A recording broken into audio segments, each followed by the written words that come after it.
नहीं कहीं गज बजा ना जाए, टाइगर कहीं को फंसा लेना अपने जाल में, लगे कि नहीं आपने? एकदम सिंपल सा सवाल था, किसानों के मसले पर एकदम सीधा सवाल था। इरफान अंसारी जी 2-3 लाइन बोले जयराम जी बताइए, समझ नहीं पा रहे। बोले गजब कर रहे हैं, समझ में नहीं आ रहा, एकदम सिंपल सवाल पूछ रहे हैं। मुख्यमंत्री को लगा नहीं भाई थोड़ा सा डैमेज कंट्रोल करते हैं। आपने देखा तो जनता से मिलने का भी तरीका हमसे बार बार कहते हैं कि सुबह 6 बजे 5 बजे आके हमारे घर के बाहर खड़ा होने कोई आवश्यकता नहीं है। आराम से खा पी के टंच होके 10 बजे आइए, हम आपके लिए सारे सुबह 10 बजे से लेकर रात 8 बजे तक बैठेंगे, जबकि आपकी समस्या को ना सुन ले। लीडर की परिभाषा को बदलने की आवश्यकता है इस राज्य में। लीडर माने एक देवतुल्य, लीडर यानी एक मसीहा, ऐसा लोगों के माइंडसेट में फिट कर दिया गया है। इसीलिए लोगों को हमसे तकलीफ होती है। बाकी सभी विधायकों को किसी से लहरे चाहे नहीं लहरे, हमसे खूब लहरता है, क्योंकि परिपाटी को आज बहुत सारे लोग कहते हैं कि नहीं आप सिंपलिसिटी का दिखावा करते हैं, तब करके दिखा दीजिए। स्टैंडर्ड का दिखावा आप कर सकते हैं, सिंपलिसिटी करना आसान नहीं है। आप करके दिखा दीजिए, किसी बाजार में जाके आम पेड़ में खड़ा हो जाइए, खड़ा हो जाइए। हमने भी उस दौर को जिया है भाई कि हमारे पास कपड़ा नहीं होता था तो अपने दोस्त से उधार लेते थे इंप्रेस करने के लिए कि जाएंगे थोड़ा वीआईपी बन के। आप वीआईपी पना को दिखावा में ला सकते हैं, आप स्टैंडर्ड लाइफ को दिखावा में ला सकते हैं। आप स्टैंडर्ड हो के सिंपलिसिटी आसान नहीं है भाई, स्टैंडर्ड हो के सिंपलिसिटी करना आसान नहीं है, तो कर दीजिएगा। जाइए वीआईपी मंचों में सरल स्वभाव के साथ, जाइए वीआईपी मंचों में हवाई चप्पल पहन के, जाइए वीआईपी मंचों में, तब जानेंगे आपको सिंपलिसिटी करना दिखावा नहीं है, वो कर ही नहीं पाएंगे। आज उस दौर में हम जी रहे हैं कि हमारे पास अगर 4 चक्का नहीं है और किसी को इंप्रेस करना है तो भाड़ा में लेके जाएंगे इंप्रेस करने के लिए, हम उस दौर में जी रहे हैं। आपके पास है और पैदल जाएंगे, ये आसान नहीं है करना। तो लोग इसीलिए बाकी लोगों को खलना यही है, और हमने भी ठाना है कि इस राज्य में तो कम से कम इस व्यवहार को बदलेंगे। और अभी तक जो हमारा प्रयास रहा है हमने किया है, बस इस प्रयास को 4 चांद लगे, आपका आशीर्वाद लगे, आपका आशीर्वाद मिले, और इस राज्य को, क्योंकि आप भी इस बात को मानिए, आज अगर किसी के पास समस्या होती है आसपास के क्षेत्रों में, निसंदेह वो सबसे पहले अपने विधायक को याद करता है, लेकिन उसके बाद अगर वो किसी को याद करता है तो सीधा डुमरी विधानसभा को याद करता है कि हम वहां जाएंगे। वो जानते हैं और हम भी मानते हैं कि सारी समस्याओं का हम समाधान नहीं करेंगे, लेकिन उनको इतना विश्वास है कि वो शख्स जब उसके पास जाएंगे हमारी समस्या को कम से कम बैठ के सुनेगा। पर आपको ये बताना चाहेंगे, आप और भी विधायकों से मिलने जाइए, और भी विधायकों के जनता दरबार में जाइए, अपने पास समस्या लेकर जाते हो तो कैसा टेकल करते हैं, और आप हमारे पास आइए। अरे हम तो सीओ के तर्क पे महामहिम को फोन लगाते हैं जनता दरबार से। आज महामहिम ने मेरा जब नाम लिया तो उसमें बहुतों के पेट में दर्द हुआ है, लेकिन कारण है महामहिम देख रहे हैं कि लड़का जब भी होता है हर दूसरा दिन हमको टेलीफोन घुमाता है कि महामहिम ये समस्या है।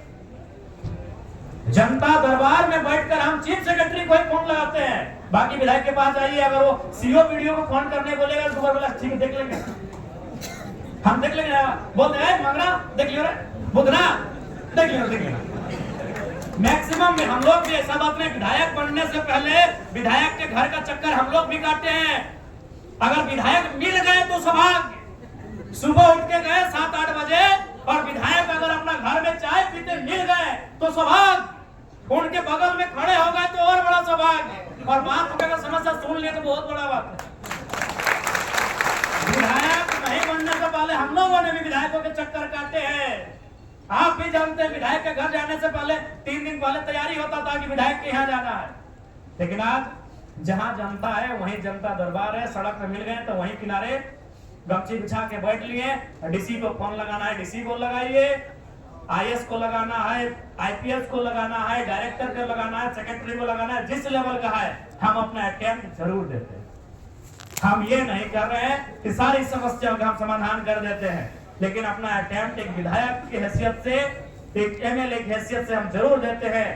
इसलिए चूंकि मेरा मानना है कि जिन उम्मीदों के साथ झारखंड राज्य बना है उन उम्मीदों के में आज भी झारखंड बहुत पीछे है, और सबसे बड़ा दुर्भाग्य इस राज्य का यह है कि जब हमारे ही घर के भाई हो बहन लोग जब वह अपनी योग्यता को साबित करते हुए जब उन जगहों में जाकर बैठते हैं जहां से झारखंड को बदलने की अपेक्षा है, वो खुद जाकर बदल जाते हैं।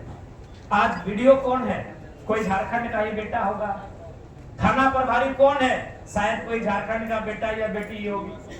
अधिकांश डीएसपी कौन है? शायद झारखंड का ही बेटा या बेटी होंगी। लेकिन फिर भी बालू लूट रहा है, फिर भी कोयला लूट रहा है।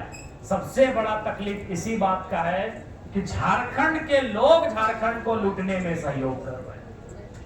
सबसे बड़ा तकलीफ और दुख इसी बात का है कि झारखंड के लोग झारखंड को लूटने में सहयोग कर रहे हैं। 1970 का दौर कुछ और था, 1980 का दौर कुछ और था।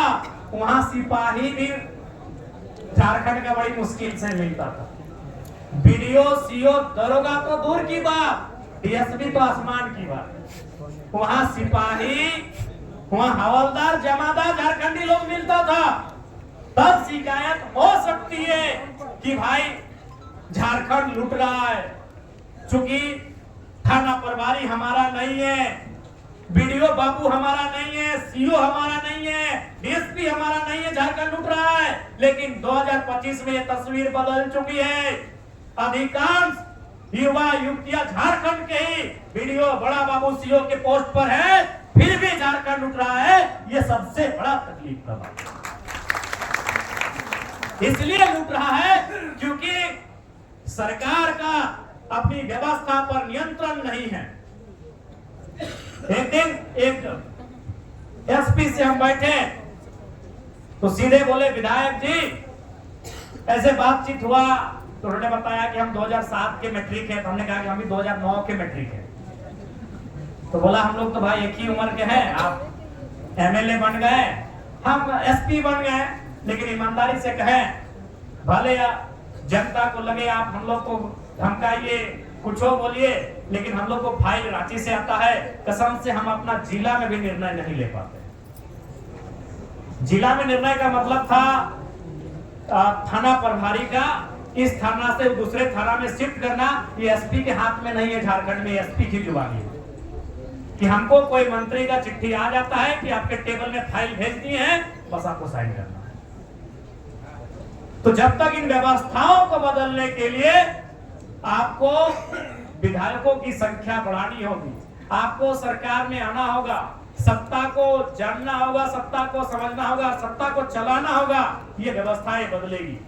मैंने विधानसभा के सत्र में भी कहा था कि झारखंड का जो आम व्यक्ति है, जो गांव में रहता है, खेतों में खतियानों में काम करता है, जो फैक्ट्रियों में मजदूरी करता है, जो रेजा कुली का काम करता है, जो चाय दुकान, पान दुकान की घंटी लगाता है, उसे नहीं मालूम है पॉलिसी क्या है, उसे नहीं मालूम है कि आपका बजट क्या है, उसे मालूम है थाना, अंचल और ब्लॉक। ये तीन चीज वो जानता है। अगर ये तीन चीजों में आप दुरुस्त कर दें, इससे अगर आप करप्शन से मुक्त कर दें, तो झारखंड के लोगों के लिए बहुत बड़ी बात होगी। और ये तभी होगा जब आप उस सिस्टम में बैठेंगे। आज बड़ा दुख लगता है, 25 सालों के झारखंड में आज हमारे पास क्या है? खनिज संपदा के बाद भी हमारे पास क्या है? इसके लिए नियत और नेतृत्व होना चाहिए। इनकी नियत नहीं है और ना ही नेतृत्व है। अगर नियत और नेतृत्व अगर सटीक हो जाएगी तो हमें लगता है कि हमारा झारखंड राज्य कम से कम टॉप 5 के पायदान में जरूर आएगा। हमारे पास बहुत ही संसाधन है, बस हमारे पास नियत और नेतृत्व की कमी है। इसलिए आपसे अनुरोध है, आप सभी से आग्रह है कि आने वाले चुनाव में कम से कम युवाओं को नेतृत्व का ऐसा अवसर दे कि अपनी काबिलियत से, अपने सामर्थ्य से इस राज्य को बदलने का हुनर रखे। आपको यह प्रयास करना होगा। आज पलामू की पावन धरती में कहना चाहेंगे, आज अभी हमारे बहुत सारे भाई लोग चतुर्थ वर्गीय जो कर्मचारी की बहाली है, जिसमें जिला स्तरीय बहाली की बात आई, बहुत सारी शिकायतें आई। आज मैं उनको स्पष्ट कहना चाहूंगा, निसंदेह आपके जो पत्र ज्ञापन के माध्यम से हमें प्राप्त हुए हैं, निसंदेह उस पर हम लोग का जो भी प्रयास बनेगा, चाहे वो जिला स्तरीय प्रयास होगा या राज्य स्तरीय प्रयास होगा, उस पर हम लोग कमी नहीं रखेंगे। और आज इस छोटे से 6 महीने के कार्यकाल में हम लोगों ने करके दिखाया है। चाहे जेपीएससी के चेयरमैन नियुक्ति का मामला हो, सदन में हमने सवाल उठाया, 1 सप्ताह में चेयरमैन को नियुक्त किया गया। पलामू के बहुत सारे भाई जेपीएससी का जो ये रिजल्ट प्रकाशन के मामले को लेकर आंदोलन कर रहे थे, जिनमें विशेषकर पलामू प्रमंडल के भाइयों की भागीदारी कुछ ज्यादा थी, वो आमरण अनशन पर बैठे थे। उस अनशन को हम लोगों ने, मैंने जाकर तोड़ा, उनसे कहा कि यही रीत है कि युद्ध करिए, फिर आराम करिए, फिर खा पी के टाइट होकर युद्ध करिए। उनके अनशन को तोड़ा, उनको हमने महामहिम से लाया और महामहिम से मैंने सख्त आग्रह किया कि महामहिम, जब त्राही लोग ये करते हैं तो महामहिम को लोग याद करते हैं। आज छात्र त्राही कर रहे हैं, आपको इसको संज्ञान लेना होगा और कम समय में रिजल्ट का प्रकाशन कैसे हो, आपको मार्गदर्शन करना होगा।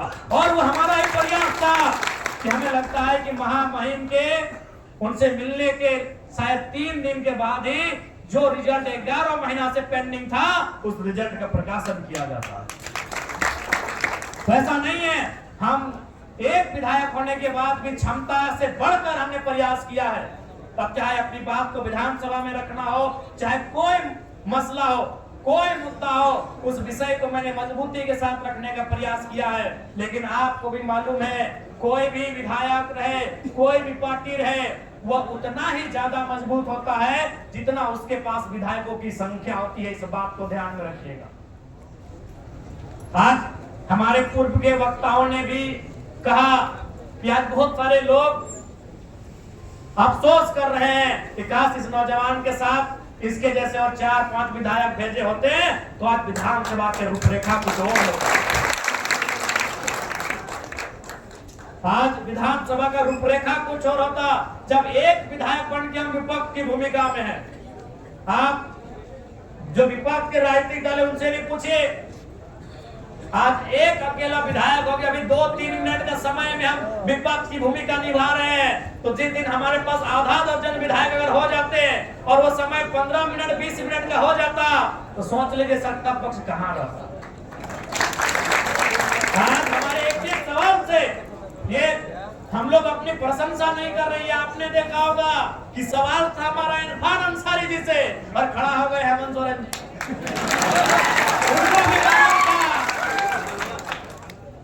ना इरफान जी पता नहीं कहीं गजबाजा ना जाए, टाइगर कहीं को फंसा ले जाते जाल में, लगे कि नहीं आपने?